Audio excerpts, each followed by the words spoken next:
মধ্যপ্রাচ্যে ইরান ও যুক্তরাষ্ট্রের মধ্যে উত্তেজনা আরও তীব্র আকার ধারণ করেছে। টানা অষ্টম রাতের মতো ইরানে হামলা চালিয়েছে মার্কিন বাহিনী। এতে দেশটির দারখোবিন অঞ্চলে নির্মাণাধীন একটি পরমাণু বিদ্যুৎ কেন্দ্র সহ কয়েকটি স্থাপনা লক্ষ্যবস্তুতে পরিণত হয়েছে।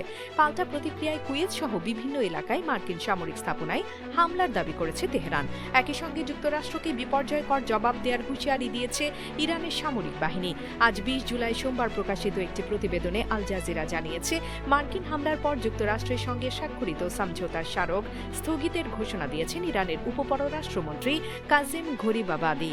তিনি অভিযোগ করেন, স্মারকের শর্ত লঙ্ঘন করেছে ওয়াশিংটন। তবে মার্কিন প্রেসিডেন্ট ডোনাল্ড ট্রাম্প এই সিদ্ধান্তকে গুরুত্ব দিচ্ছেন না বলে জানিয়েছেন। গত 17 জুন দুই দেশের মধ্যে ওই সমঝোতা স্মারক স্বাক্ষরিত হয়েছিল।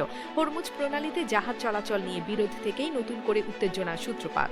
সমঝোতা অনুযায়ী ইরানের ব্যবস্থাপনায় জাহাজ চলাচলের কথা থাকলেও যুক্তরাষ্ট্র বিকল্প রুট ব্যবহারের চেষ্টা করছে বলে অভিযোগ তেহরানের। এই অবস্থায় হরমুজ প্রণালীতে 4টি জাহাজকে সতর্ক করার কথা জানিয়েছে ইরানি বাহিনী। মানে ভালো, দামে সস্তা। আজই কিনুন জাদু ডিটারজেন্ট পাউডার। আপনার কাপড় হবে ঝকঝকে পরিষ্কার। এমকে ইন্টারন্যাশনাল কোম্পানি।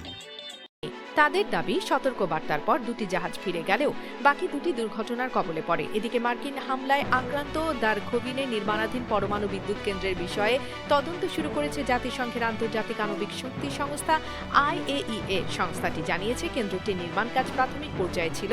অন্যদিকে ইরানের আণবিক শক্তি সংস্থা এই হামলাকে সন্ত্রাসী কর্মকাণ্ড আখ্যা দিয়ে আন্তর্জাতিক আইনের লঙ্ঘন বলে দাবি করেছে। মার্কিন সেন্ট্রাল কমান্ড সেন্টকম জানিয়েছে, হরমুজ প্রণালীতে ইরানের সামরিক সক্ষমতা দুর্বল করা এবং জর্ডানে মার্কিন সেনাদের উপর হামলার জবাব দিতেই এই অভিযান চালানো হয়েছে। একই রাতে ইরানের সিরিক ও সাদেগান এলাকাতেও হামলা চালানো হয়। জবাবে কুয়েতের আল আদিরি ক্যাম্প ও আলী আল সালেম বিমান ঘাঁটিতে মার্কিন স্থাপনা লক্ষ্য করে হামলার দাবি করেছে তেহরান। কুয়েত সরকার জানিয়েছে, টানা দ্বিতীয় দিনের মতো দেশটির একটি পানি পরিশোধনাগারও হামলার শিকার হয়েছে। একই সময়ে জর্ডান জানিয়েছে, তারা ইরানের কয়েকটি ড্রোন ভূপাতিত করেছে। ইরানের খাতাম আল আম্বিয়া কেন্দ্রীয় সদর দপ্তরের commander major general Ali Abdullahi সতর্ক করে বলেছেন, যুক্তরাষ্ট্র হামলা অব্যাহত রাখলে তার জবাব হবে আরও কঠোর ও বিপর্যয়কর। অন্যদিকে পার্লামেন্টের স্পিকার মোহাম্মদ বাঘের গালিবাফ দেশের জনগণের প্রতি ঐক্যবদ্ধ থেকে প্রতিরোধ গড়ে তোলার আহ্বান জানিয়েছেন। এদিকে নতুন করে যুদ্ধের আশঙ্কার মধ্যে ইসরায়েল যুক্তরাষ্ট্র থেকে অতিরিক্ত জ্বালানি সরবরাহকারী উড়োজাহাজ গ্রহণের প্রস্তুতি নিচ্ছে বলে আন্তর্জাতিক সংবাদ মাধ্যমে খবর প্রকাশিত হয়েছে। মুক্তি টিভি নিউজ ডেস্ক। আপনারা দেখছেন আমেরিকা থেকে সম্প্রচারিত মুক্তি টিভি।